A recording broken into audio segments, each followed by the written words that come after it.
오늘 말씀은 다니엘서 12장 1절에서 3절까지의 말씀입니다. 다니엘서 12장 1절에서 3절까지 말씀.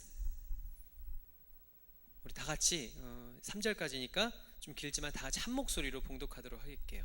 다 같이 읽겠습니다. 시작. 그때에 내 민족을 호위하는 큰 군주 미가엘이 일어날 것이요 또 환란이 있으리니 이는 개국 이래로 그때까지 없던 환란일 것이며 그때에 내 백성 중 책에 기록된 모든 자가 구원을 받을 것이라.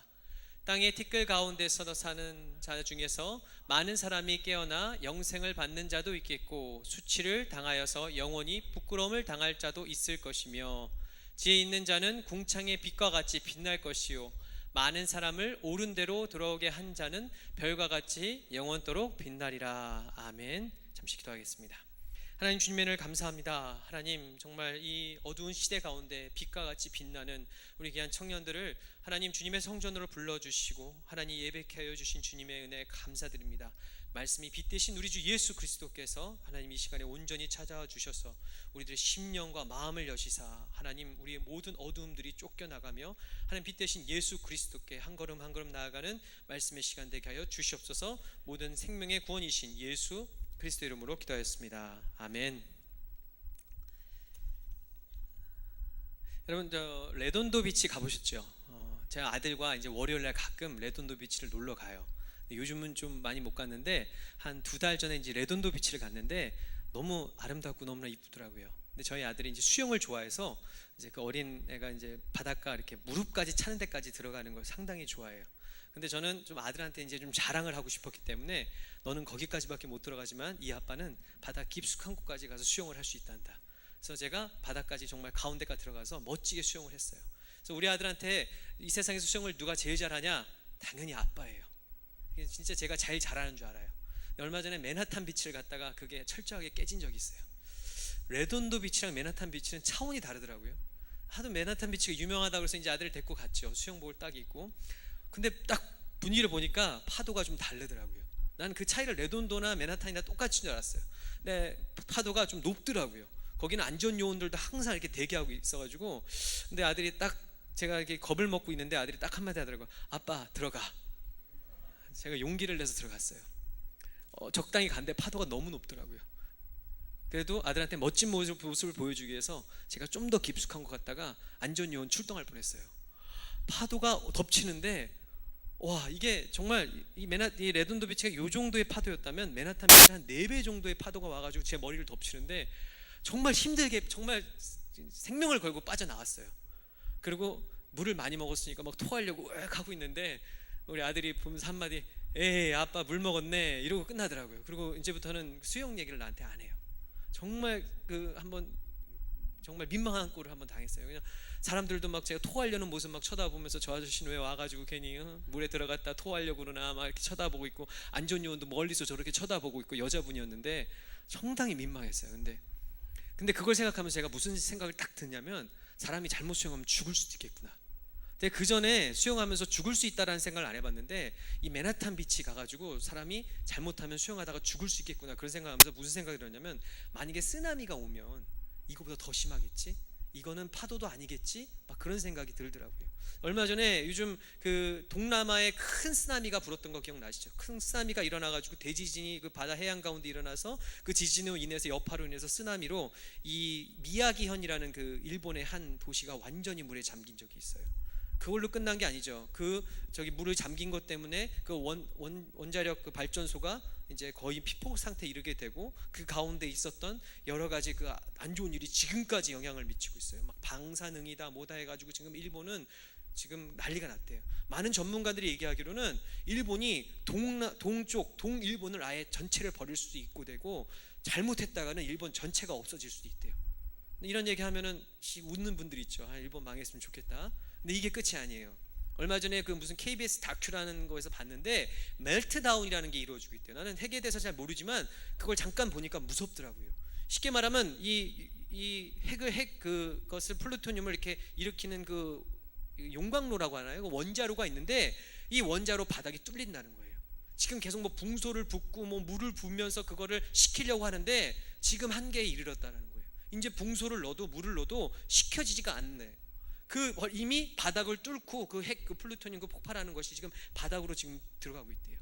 그게 점점 들어가다 지구가 뚫리게 되고요. 그게 뚫리게 되는 것이 아니라 언젠가 어느 시점에 물하고 접촉하게 되면 폭발이 일어나는데, 기본적으로 폭발하자마자 1000만 명이 죽고요. 일본 자체는 날아가 버리고, 여러분 한국도 날아간대요. 중국도 날아갈 수 있대요. 그게 그만큼 무서운 거래요.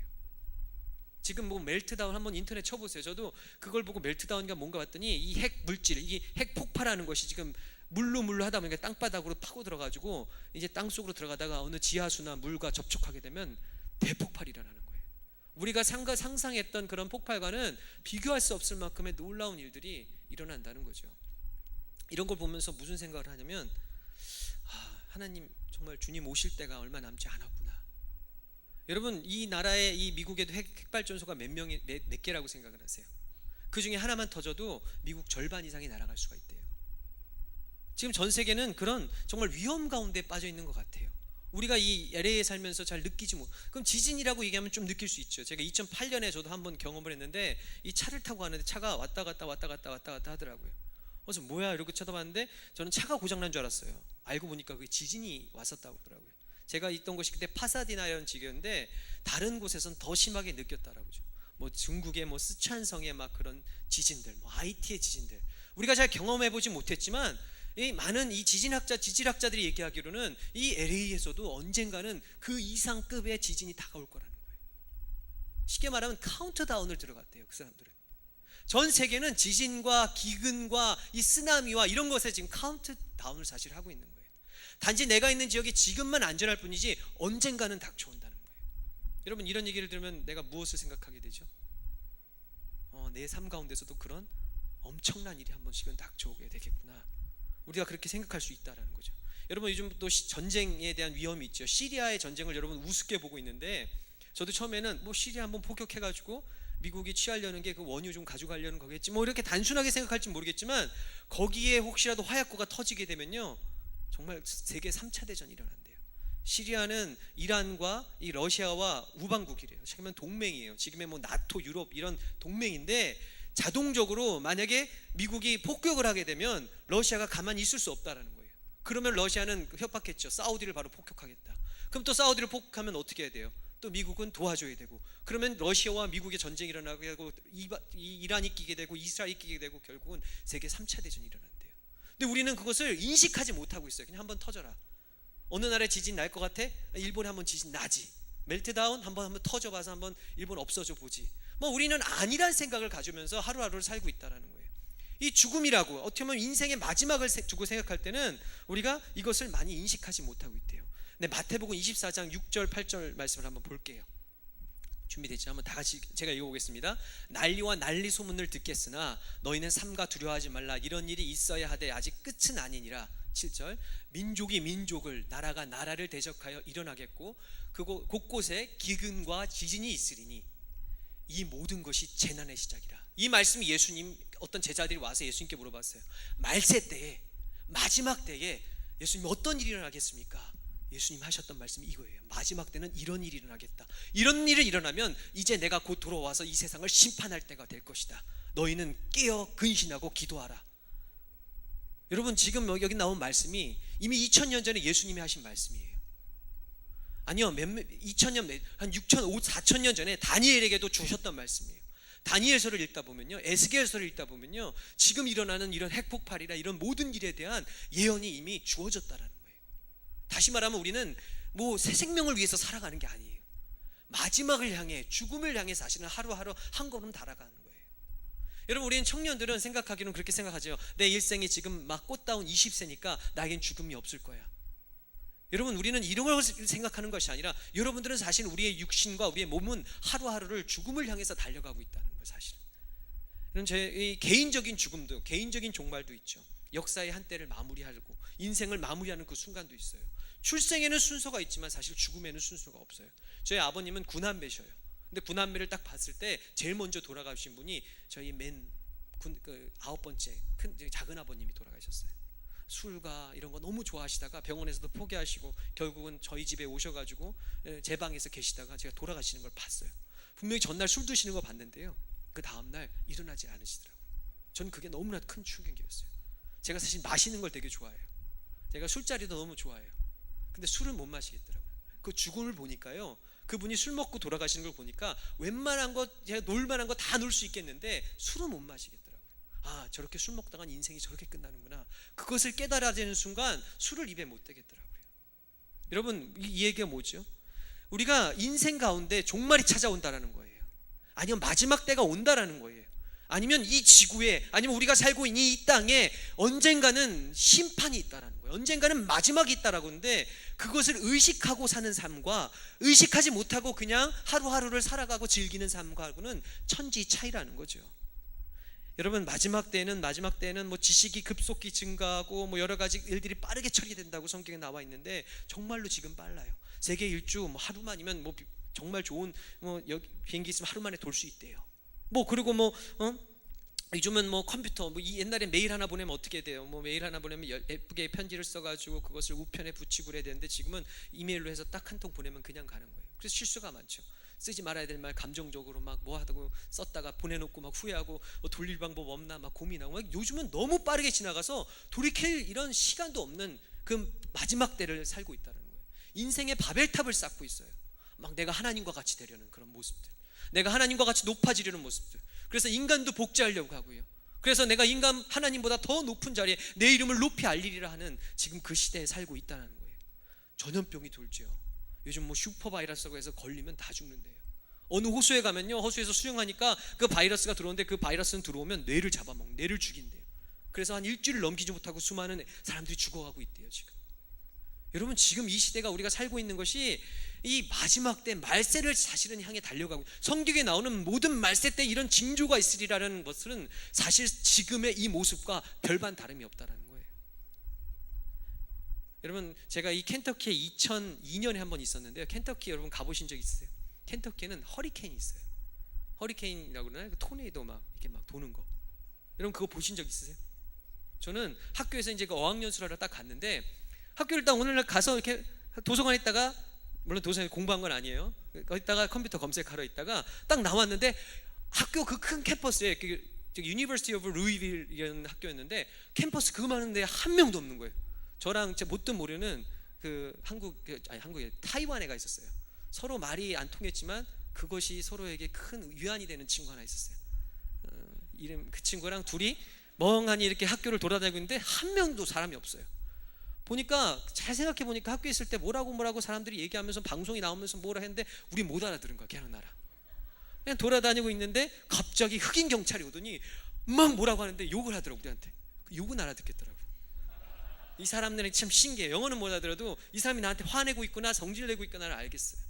막 뭐라고 하더니 우리 끌고 막 우리가 막 내려갔더니 학교 지하에 애들이 다 모여있어. 근데 내려가기 전에 우리가 뭘 봤냐면, 저기 보니까 진짜로 영화에서 보는 것처럼 바람이 쉬 도는 게 저기서 보여요. 물론 한 뭐 말로는 2-3km 떨어졌다고 하는데 진짜 보이더라고요. 그래서 저거 보면서 걔랑 나랑 보면서 와 멋있다 이렇게 쳐다봐도 욕 먹었어요. 근데 그때 그 토네이도 같은 걸 도는 걸 지켜보다가 23명이 죽었대요. 여러분 생각해 보세요. 인생의 종말은 이와 같아요. 뭔가 지금 내 주변, 나와 가까이 있지는 않지만 가까운 곳에서 뭔가 돌아가고 뭔가 죽어가고 뭔가 마지막 때를 찾아오고 있는데, 나는 그냥 지켜보면서 나한테는 안 오겠지. 많은 사람들이요, 그 하이웨이나 그런 데서 저기서 오는 토네이도를 바라보면서 나한테는 오지 않겠지 쳐다보다가 죽었대요. 인생의 종말은 이와 같다라는 거예요. 마지막 때에 하나님께서 오신다고 하셨는데 그 마지막 때는 도둑과 같이 오신대요. 구름 타고 갑자기 구름이 많아진데 알고 보니까 예수님이 오시는 거예요. 여러분, 우리는 사실 마지막 종말 때를 지금 인생을 살아가고 있다는 거예요. 그래서 이 마지막 때를 인식하고 준비하는 삶과 준비하지 않는 삶은 확연히 달라진다는 거죠. 성경에서는 이것이 얼마나 중요한지 1516번 이 세상의 마지막에 대해서, 종말에 대해서 끊임없이 얘기하고 있어요. 여러분, 성경 중에서 제일 중요한 성경이 뭐죠? 뭐 중요한 성경 다 중요하지만 맨 마지막에 있는 것을 우리가 중요하다고 친다면 요한계시록이에요. 요한계시록은 무엇에 대한 얘기죠? 인생의 마지막, 이 세상의 마지막에 대한, 예수님이 다시 오셔 심판하실 것에 대해서 끊임없이 이야기하고 있어요. 다시 말하면 부모님의 잔소리 같아요. 야, 똑바로 살아라, 공부는 해야지. 이 말, 공부해야지. 정말 많이 들었던 것 같아요. 이거 같다는 거예요. 우리도 알아요. 공부는 해야지.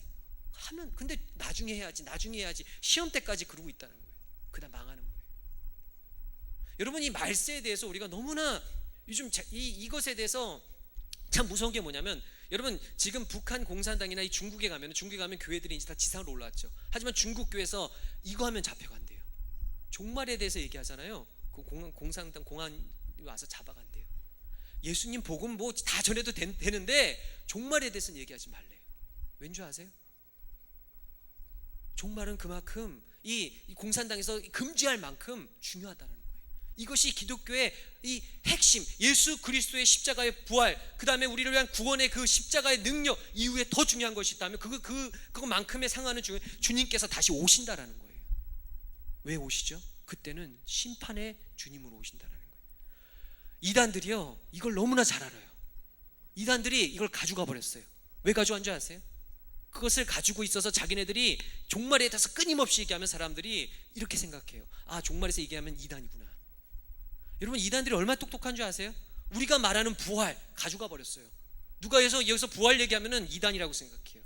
누가 교회에서 종말에 대해서 이 땅의 마지막 계시에 대해서 얘기하잖아요. 그럼 저거 이단이라고 얘기해요. 왜죠? 사단의 전략이에요. 아니요, 성경에 보면 끊임없이 1516번이나 끊임없이 이 땅의 마지막에 올 것이고, 예수님도 그 마지막 그 사복음서의 끝내 내가 다시 오겠다, 내가 다시 심판해 주러 오시겠다, 너희들 그러니까 깨어서 근신하고 기도하라, 끊임없이 이야기하는데 요즘 젊은 세대들 가운데 그 종말이라는 사건이 싹 없어졌어요. 교회에서는 이 땅의 마지막에 대해서는 얘기하지도 않아요. 왠지 알아요?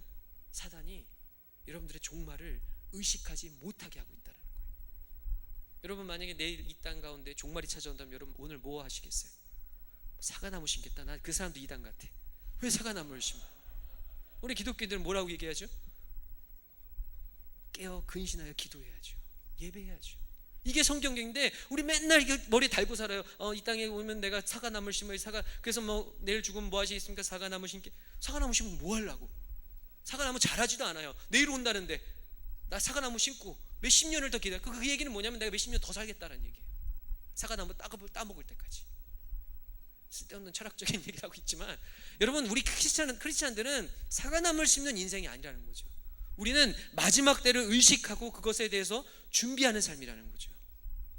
여러분, 이 다니엘에서 오늘 읽었던 이 말씀이 사실은 그거에 딱 맞는 삶이에요. 어떻게 해야지 우리가 마지막 때를 준비할 수 있는지를 오늘 말씀을 통해서 한번 나눠보도록 할게요. 여러분, 이 다니엘이라는 뜻의 이 말의 뜻은 뭔지 아세요? 다니엘은 우리나라 사람들도 이름이 있잖아요. 이름의 뜻이 있잖아요. 여러분, 제 이름이 명훈이에요. 무슨 뜻인지 아세요? 밝을 명, 가르칠 훈. 밝게 가르친다는 거예요. 근데 요즘 밝게 못 가르치는 것 같아요. 여러분들 이름의 뜻이 있잖아요. 이스라엘 사람들도 이름의 뜻이 있었어요. 이 다니엘이라는 사람의 뜻은 하나님의 심판, 다시 말하면 하나님이 심판하신다는 거예요. 사람들이 다니엘을 부를 때마다 무슨 생각을 하냐면 하나님이 심판하시겠구나, 그 생각. 다니엘 자신은 어땠겠어요? 다니엘도 자신의 이름을 생각할 때마다 하나님이 심판하시겠구나, 하나님이 마지막 이 땅 가운데 심판하시겠구나, 그것을 끊임없이 생각하고 살았다는 거예요. 왜 이 삶이 축복되는? 사실 이 삶은 축복된 삶이 아니에요. 다니엘은 이스라엘 왕족 중에 한 명이었어요. 어떤 성경학자 얘기로는 순서로 봤을 때 다니엘이 어찌 보면 이스라엘의 차기 왕이 될 수도 있었대요.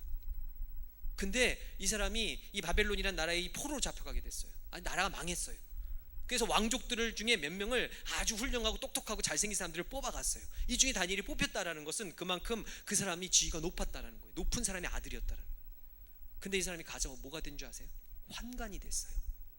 환관이 쉽게 말하면 내시가 됐다라는 거예요. 그 이유에 설명을 안 할게요. 다 아시죠? 내시가 됐어요.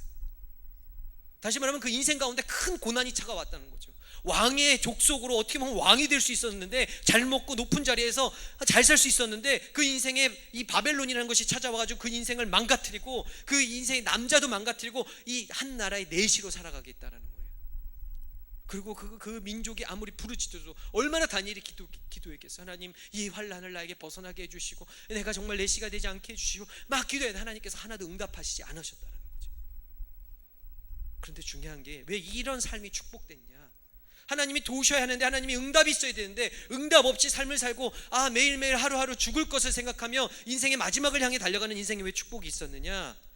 여러분, 그 인생의 가운데 하나님의 심판을 생각했다는 거죠. 다시 말하면 고난을 당할 때마다 하나님께서 나를 징계하시는 것이 아닐까? 하나님께서 이것이 우리 민족을 심판하시는 것이 아닐까? 자신의 이름과 동일하게 그 마지막 때를 생각하며 내가 내일 죽을 수도 있겠구나, 이렇게 하다가 내 인생이 망가질 수도 있고 끝날 수도 있겠구나, 항상 그가 기억했다는 것은 그 개인적 인생의 종말과 함께 그 나라의 종말을 생각했다는 거예요. 마지막 때를 항상 그는 경험하며 체험하며 살아갔다는 거죠. 여러분, 그래서 요즘 여러분 인생 그 이름들 보면은 미국의 10명 중에 한 4명, 3-4명은 이름이 다 뭐죠? 데니엘이에요. 왠지 아세요? 부모가 잘 이름도 모르고 생각도 못하고 이름 짓는 거예요. 제가 어떤 목사님 설교를 들었는데, 여러분 자녀들 데니엘이라고 짓고 싶습니까? 조심하십시오. 몇 가지를 내놔야 되는데 남 나라의 내시로 살아가는 겁니다. 결혼도 못할 겁니다. 남자분들 깜짝 놀랐는데, 데니엘 혹시 있으세요? 미국 이름 데니엘 한번 손 들어보세요. 조심하세요. 데니엘 이름이 의미가 있다라는 거죠. 왜? 데니엘은 그 삶 가운데 어려움이 닥쳐오니까 매일매일 그의 이름과 동일하게 그의 삶 가운데서 매일매일 내 인생의 마지막이구나, 내 하나님께서 심판하시겠구나, 이것을 의식하고 살았더니 하나님께서 그 인생 가운데 무엇을 보내주는지 아세요? 한번 다니엘서를 읽어보세요. 하나님이 크고 은밀하고 말할 수 없는 놀라운 일들을 그에게 보여주셨어요. 근데 그 하나님의 종말을 의식하고 사는 삶을 사니까 그가 어떤 것도 이겨낼 수 있었냐면 이 세상의 모든 유혹들과 세상의 심판들과 세상의 관점들도 이겨낼 수 있는 사람이 됐다는 거예요. 우리는 사실 세상이 나를 어떻게 생각하는지, 세상에서 어떻게 하면 잘 사는지 그거에 노예로 살고 있었는데, 다니엘이라는 사람은 그것을 극복했다는 거예요. 우리가 아는 유명한 얘기가 있죠. 다니엘이 하루는 왕 앞에 절을 하라고 했죠. 왕이 먹는 음식을 먹으라고 했는데 처음에 음식을 먹지 않았죠. 얼굴이 더 밝아져서 하나의 고비를 넘겼죠. 그 다음에 또 무슨 일이 있었죠? 왕에게 절을 하는 것, 왕의 신상 앞에 절을 하는 거 있었는데 절을 하지 않으니까 사자굴에 빠지는 일들도 있었어요. 이런 일들 가운데 다니엘은 어떻게 했죠? 믿음으로 승리했다는 거예요. 그 승리했던 이유가 뭔지 아세요? 내 인생이 마지막이겠구나, 인생의 종말이 있겠구나, 하나님의 심판이 있겠구나, 곧 오시니 내가 이제는 세상의 사람들의 눈을 바라보지 않고 내가 하나님을 바라보며 하나님의 관점에 살아가겠다라는 그 의식이 있었다는 거예요. 여러분, 우리 아들이 어리니까요 항상 아버지나 엄마의 눈을 의식하면서 나쁜 짓을 저지르더라고요. 무슨 일을 저지를 때 항상 애들 느낌이 있나 봐요. 뒤를 딱 봐요. 쳐다보면 아빠 엄마가 보고 있으면 웃으면서 스탑해요.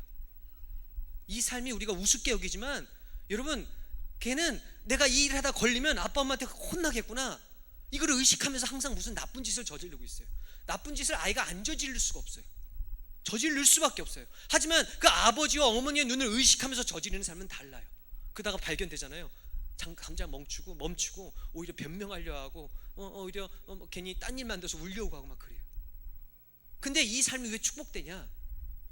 스탑할 수 있다는 거예요. 이거는 어떤 사람만이 가능하냐? 하나님이 나를 지켜보시고 하나님이 이rir로 나를 심판하시고 언젠간 그 심판의 구주로 오셔서 내 모든 것을 판단하시겠구나, 그것을 의식하고 사는 삶은 다르다라는 거예요. 그것을 준비하고 사는 삶은 다르다라는 거예요. 종말을 의식하며 살 때 사실은 그것이 우리에게 참된 복된 삶이 있다라는 거예요. 그 종말을 의식하는 어떠한 일들이 내 삶 가운데 고난이나 어려움이나 직장이 되지 않고 결혼하지 못하고 여러 가지 일들이 내 삶에 복합적으로 터지면서 내가 인생의 마지막을 생각하면서 기억하게 하는 삶이 더 복되다는 거예요. 모든 일이 잘 풀리고 모든 일이 잘 되고 난 공부만 하면 어디에만 합격되고 맘만 먹으면 잘 되는 인생, 그래서 마지막 때를 생각하지 못하다가 마지막까지 달려가다가 하나님 심판 가운데 탁 놓이는 인생, 그것이 더 불행한 인생이라는 거죠. 여러분, 성경에 이런 사람들이 많죠. 노아라는 사람을 우리가 잘 알고 있어요. 노아는 항상 마지막 때를 준비하는 삶이에요. 근데 여러분, 노아의 한번 가계를 살펴볼게 참 재밌어요. 노아의 아버지가 누군지 아세요? 무드셀라라는 사람이었어요. 무드셀라의 아버지가 누군지 아세요? 에녹이라는 사람이었어요. 쉽게 말하면 에녹은 우리가 다 성경에서 알다시피 이 300 몇 년 동안 살다가 죽음을 보지 않고 하나님께 들려간 사람이에요. 근데 이 사람의 아들의 이름이 무드셀라였어요. 근데 무드셀라의 이름을 뜻은 뭐냐면, 여러분 성경의 인물들의 이름을 잘 보세요. 창을 던지는 자예요. 근데 성경에 이런 성경 역사적으로 보면 창 던지는 사람의 역할이 뭐냐면 파수꾼과 같은 역할이에요. 한 마을에서 창 던지는 자는 한 명이 딱 있었는데 그 창 던지는 자가 문 앞에 딱 있다가 적군이 쳐들어와요. 그럼 그 창을 이렇게 던져요. 그래서 적을 멈추게 하거나 적에게 위협을 한 다음에 재빨리 자기 마을에 돌아와가지고 지금 적이 쳐들어오고 있다, 빨리 나가서 싸워라, 도망가라, 이렇게 했었던 사람이 이 무드셀라라는 거죠. 그럼 에녹이라는 사람이 한 마을의 족장이었다면 무드셀라는 가장 중요한 역할을 하는 사람이었어요. 적이 왔을 때 적의 침입을 알고 자기 편에게 알리기도 하지만 창을 던져서 가장 선봉에서 적을 막는 사람. 다시 말하면 엄밀히 말하면 무드셀라가 죽으면 어떻게 되는 줄 아세요? 무드셀라가 죽으면 그 마을이 망하는 거예요. 무드셀라의 뜻은 어찌 보면 종말일 수도 있고요, 무드셀라의 뜻은 하나의 마지막 때의 의미가 있다라는 거죠. 에녹은 언제부터 하나님과 동행하는 삶을 살았냐면, 우리 창세기 볼까요? 창세기 5장 21절 보면 무드셀라를 낳은 에녹은 60, 잠시만요, 전절로 가주시고, 에녹은 65세에 무드셀라를 낳았고, 그 전까지는 에녹은 무드셀라를 낳기 전에는 자기 마음대로 하나님과 동행하는 삶을 살지 못했을 수 있다라는 거예요. 근데 65세 무드셀라를 낳은 후 300년을 하나님과 동행하며 자녀를 낳았다. 언제부터 에녹이 하나님과 동행하는 삶을 살았냐? 무드셀라라는 이름, 이 아들을 낳고, 무드셀라 이름이 뭐예요? 창 던지는 자. 무드셀라가 죽으면 종말이 오고 무드셀라가 오면 말세가 오는 그런 이름을 기억하면서 사는 삶을 되니까 말이 와 꼬이네요. 에녹이 하나님과 동행하면서 살다가 그 마지막 때 하나님께 들림을 받았다라는 거죠. 언제부터 이 에녹이 쓰임 받았냐? 말세를 생각하게 되고 종말을 생각하게 되고 그것에 대해서 준비하면서 삶을 사니까 하나님이 그와 함께 하시고 그가 동행하는 삶을 살았다는 거예요. 정말로 무드셀라가 죽었을 때 무슨 일이 한지 아세요? 무드셀라의 아들 누가예요? 노아예요. 무드셀라가 죽자마자 심판이 와요. 다 물이 온 지면을 덮어서 휩쓸어 버려요. 무드셀라가 정말 끝나자마자 하나님께서 그 지구를 심판하셨다는 거죠. 생물들도 심판하셨다는 거예요. 누군 살았죠? 그 아버지 이름을 항상 불렀던 노아는 살았다는 거예요. 에녹이 65세 때부터 하나님께서 무드셀라라고 이름을 지라고 하면서 무엇을 얘기해 줄겠어요? 300년 이후에 올 지구의 종말을 얘기하셨다는 거죠. 지구의 마지막을 얘기하셨다는 거죠. 심판에 대해서 얘기하셨어요. 그때부터 에녹의 삶은 달라졌죠. 무드셀라는 어떻게 했어요? 그 아들의 노아에게 끊임없이 얘기했죠. 그때는 세상이 너무 낙했기 때문에 예배드린 사람 하나도 없었고 하나님을 아는 사람이 없었다는 거예요. 그런데 무드셀라와 그 아들 노아만은 달랐다는 거죠. 그 아버지 무드셀라일 때마다 하나님께서 심판하실 거예요. 무드셀라에 대해서 그 아버지를 아빠라고 이름을 부를 때마다 내 아빠 이름 무드셀라인데 하나님께서 심판하실 거예요. 그것을 깨닫고 있으니까 하나님의 음성이 들렸죠. 그래서 하나님도 노아와 동행하시고 노아와 함께 노아의 가족을 살려주셨다는 거예요.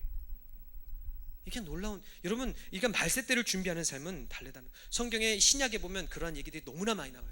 사실 성경 전체는 예수 그리스도의 구원의 오심과 십자가의 능력과 이 땅의 마지막 심판이라는 거예요. 누가복음 16장 8절에 주인이 이 잘못된 청지기에 대한 이야기가 나와요. 어떤 청지기에 대한 얘기냐면 이 주인이 이제 타국을 떠나 있었나 봐요. 근데 그동안 자기가 그 주인의 돈을 가지고 마음대로 다 사용하면서 살았어요. 막 먹고 놀고 이렇게 사용하는데 갑자기 주인이 그 얘기를 들은 거예요. 이놈의 자식, 나쁜 놈, 내가 그 놈을 심판하러 내가 감옥에 보내러 가겠다고 주인이 돌아온 얘기를 들었어요. 이 불의한 청지기가 정신이 놓인 거예요. 주인이 들어오면 내가 죽겠구나. 그러니까 이때부터 그가 어떤 일을 행했냐면, 성경은 이게 지혜로운 행동이었대요. 주인의 것을 가지고 사용한 거예요. 작게 말하면 주인의 그 물질로 이렇게 빚을 진 자들 있잖아요. 빌려간 사람들을 각자 다 부르면서 너 얼마 빚졌냐? 그러면 쌀 100섬을 빚졌습니다. 그러면 너 50섬으로 줄여줄 테니까 그거 빨리 해라. 다시 말하면 탕감을 해준 거예요. 지 물질을 가지고 한 것도 아니에요. 남의 주인의 것을 가지고 그런 일을 행했는데, 주인이 딱 돌아왔는데 이 사람을 딱 치는 줄 알았더니 주인이 그에게 불의한 청지기지만 착하고 잘하였다라고 얘기하고 있어요. 왜죠?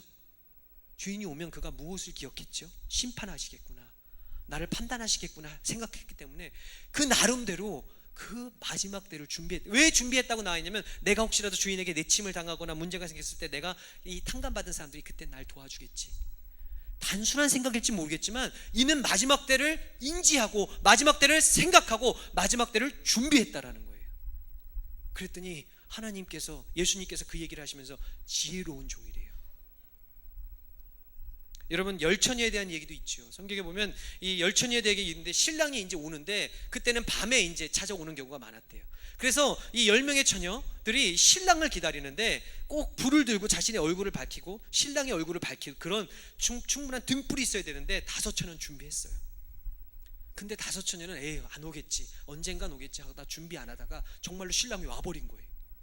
등불을 가지고 있는 5처녀는 다시 말하면 신랑의 그 성에 들어갔다는 거예요.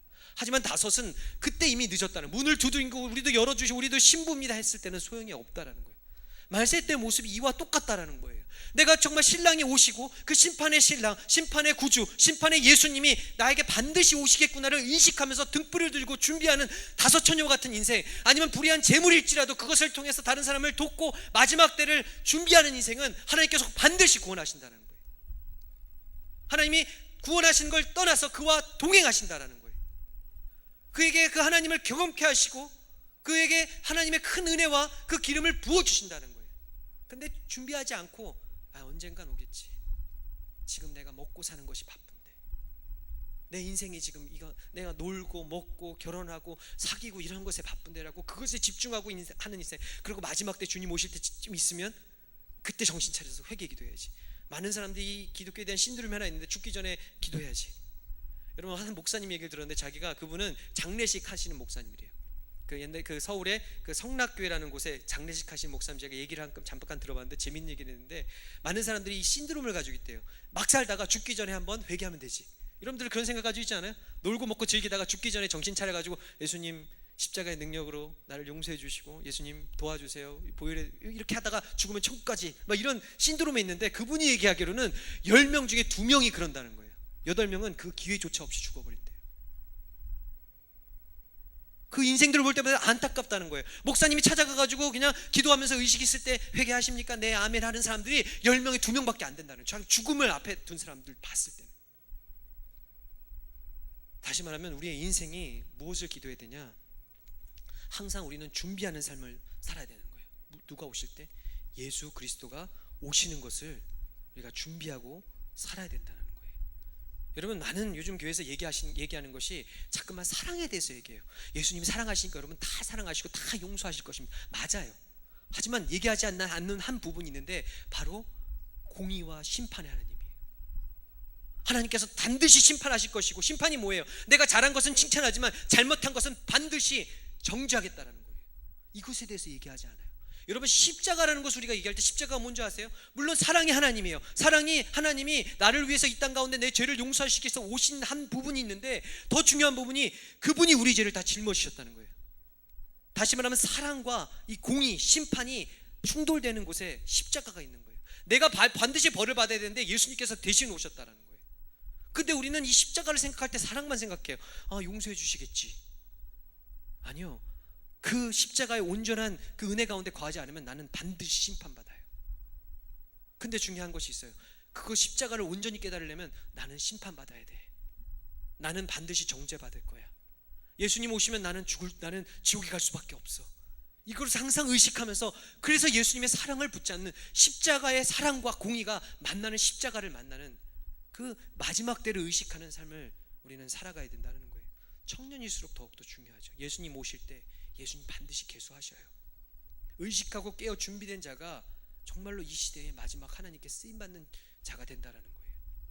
뭐 공부를 잘하고 막 이게 쓰임받는 중요한, 물론 잘해야 되죠. 돈도 많이 벌어야 되죠. 이 사회적으로 훌륭해서 많은 좋은 영향을 끼쳐야 되죠. 하지만 하나님께서 쓰시는 기준은 뭐냐? 마지막 때를 얼마만큼 의식하고 인식하고 준비하고 있는가. 맨날 졸면서, 맨날 힘들어하면서, 맨날 인생 하루하루 돈 벌면서 먹는 거 준비하면서 사는 인생, 그렇게 살다가 죽는 인생이 아니고요, 마지막 때를 항상 의식하고 하나님 반드시 오실 거야, 하나님 반드시 심판하실 거야, 그때 반드시 물으시겠지. 그런데 중요한 것은 그 심판의 기준을 봤을 때 내가 살아남을 수 있는 방법이 없는 거예요. 하나님이 심판하실 때 내가 빠져나갈 수 있는 구멍이 없는 거예요. 하나님은 이미 우리의 모든 생각과 모든 것들을 다 기록하고 계신다고 성경에 나와 있는데, 그 기준에 봤을 때 내가 살아남을 수 있는 방법이 없는 거예요. 그러니까 내가 할 수 있는 것이 그 십자가 앞에 나가서 예수님의 사랑을 붙잡는 거예요. 하나님, 내 방법이 없습니다. 내가 아무리 그 기준에 봤을 때 내가 지옥에 갈 수밖에 없습니다. 그래서 예수님을 붙잡습니다. 그리고 십자가에 기어서라도 나가는 삶. 하나님은 그 인생이 지혜롭다고 하셔요. 그 인생이 축복되다고 하셔요. 그 인생을 반드시 들어서 사용하시고 마지막 때 구원하신다고 말씀하셔요. 이 청년 때 우리가 이걸 잊지 말아야 돼요. 여러분 지금 일평생 살아갈 것 같죠? 좀 저수로운 말 한번 할까요? 저보다 먼저 가는 사람들도 있을 수 있어요.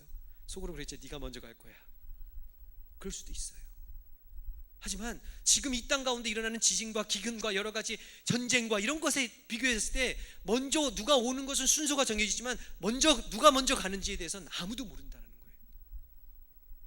근데 그것을 의식하고 인식하고 있는 삶과 그것을 인식하지 못하는 삶은 너무나 다르다는 거예요. 제가 한 영화를 봤는데 이건 여러분들의 삶의 매뉴얼이 될 수도 있는 좋은 팁을 하나 알려드릴게요. 한 영화인데 아주 재밌는 영화였어요.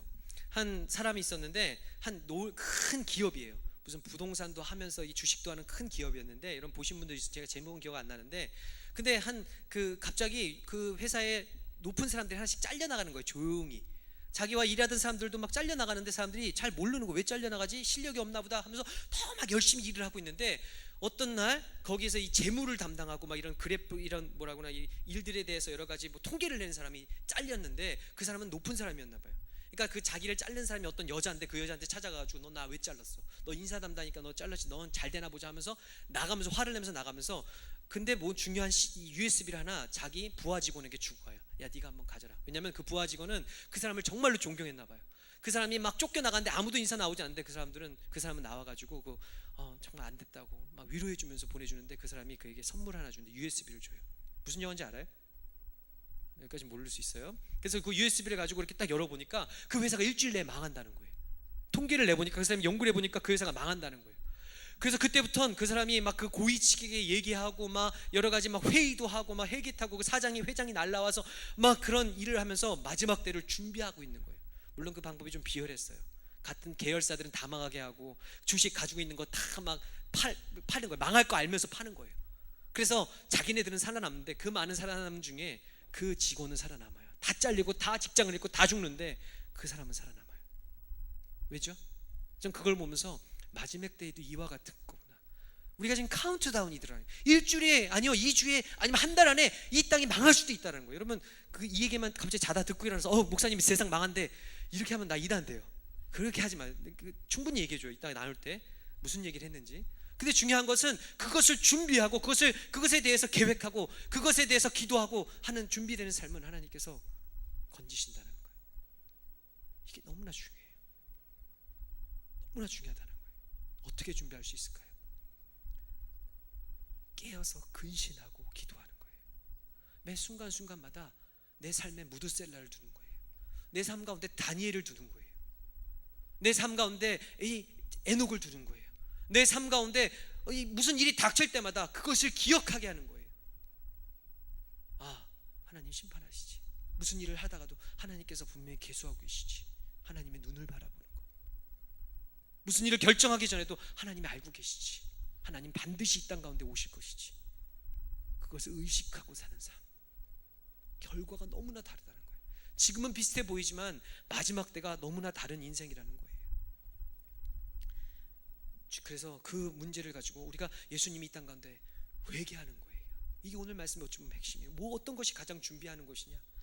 여러분 이 땅 가운데 심판의 구주로 오신다는 것은 우리를 반드시 심판하실 때에 뭐를 물어보신다는 거예요? 우리의 죄를 반드시 물어보신다는 거예요. 우리의 생각에 있는 것까지 다 물어보신대요. 그리고 그 가운데 죄가 요만큼이라도 있으면 우리를 반드시 벌하고 우리를 반드시 지옥에 떨어뜨릴 수밖에 없대요. 하나님께서. 우리는 그걸 의식하는 거예요.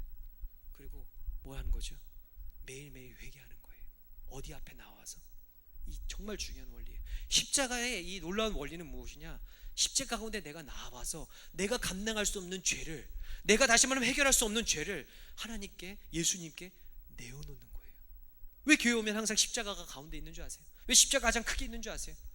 우리의 죄 사함의 능력이 이 십자가 가운데 있기 때문이에요. 마지막 때를 의식하는 사람은 십자가를 찾을 수밖에 없어요. 자기의 능력을 해결할 수 없는 그 죄의 문제가 너무나 깊기 때문에 하나님 심판하시겠지, 하나님 오시겠지, 반드시 나는 멸망하겠지, 이것을 생각하고 사는 삶은 십자가 가운데 해결이 밖에 없다라는 것을 알고 십자가 가운데 나온다는 거예요. 예배 가운데 나올 수밖에 없다라는 거예요. 예배를 한 줄에도 빠지면 마음에 뭔가 찜찜하고 뭔가 문제가 생기고 이럴 수밖에 없는 삶을 산다는 거예요.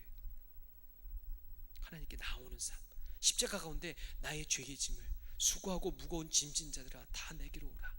내가 너희를 쉬게 하리라. 너희 짐을 다 나에게 맡겨라. 너의 죄의 문제를 나에게 다 고백해라. 회개가 뭔지 아십니까? 돌이키는 놀라운 능력도 있지만 그 첫 번째 단계는 나의 죄의 문제를 내가 해결할 수 없어서 예수 그리스도의 십자가 가운데 내어놓는 거예요. 마지막 때를 의식하는 삶은 회개할 수밖에 없어요. 인생의 어려움이 찾아온 인생의 문제가 찾아와서 이거 하나님께서 나를 심판하시는구나 깨닫는 인생이 왜 복되냐? 그럼 회개하게 된다는 거예요. 저도 이전에 회개하고 사는 삶 살지 않았어요. 회개하지 않아도 사람들이 충분히 인정해주고 내 능력과 내 힘으로 잘 될 수 있었어요. 삶의 문제가 하나 닥쳐오니까요, 회개하지 않으면 안 되겠더라고요. 어떻게든 해결해 보려고 막 이 병원 저 병원 다니고 막 해결해 봤는데 해결 방법이 없는 거예요. 그래서 결론은 뭐냐? 나 죄 때문에 이런 일이 왔구나. 그리고 하나님께 무릎 꿇을 수밖에 없더라고요. 그러기 전에 하나님이 인위적인 방법으로 나를 깨닫기 전에 여러분 인식하시고 먼저 무릎 꿇고 십자가 앞에서 눈물 흘려 회개하는 인생 복되다는 거예요. 그 인생의 시련과 고난이 왜 다가오냐? 그걸로 통해서라도 하나님께서 나를 구원하시겠다는 하나님의 강권적인 구원의 역사가 거기에 있지만 그 하나님의 손길 가운데 있는 인생이 힘들어요. 지금 여러분 웃으면서 예배 드릴 수 있는 그런 지경이 아니에요. 어떤 사람들은 그것 때문에 너무 아파서 교회를 떠나는 사람들도 있고요, 교회에다 돌 던지는 사람들도 있어요. 하지만 여러분 그래도 젊을 때에 예수님의 그 정말 공의의 심판의 능력을 의지해서 나온 여러분들은 복되다는 거예요. 이 가운데 우리가 해낼 때가 있다면 회개하는 거예요. 하나님, 공의 하나님 맞습니다. 나는 나의 죄 때문에 죽을 수밖에 없습니다. 내가 방법이 없습니다. 그래서 이 성전에 나왔습니다.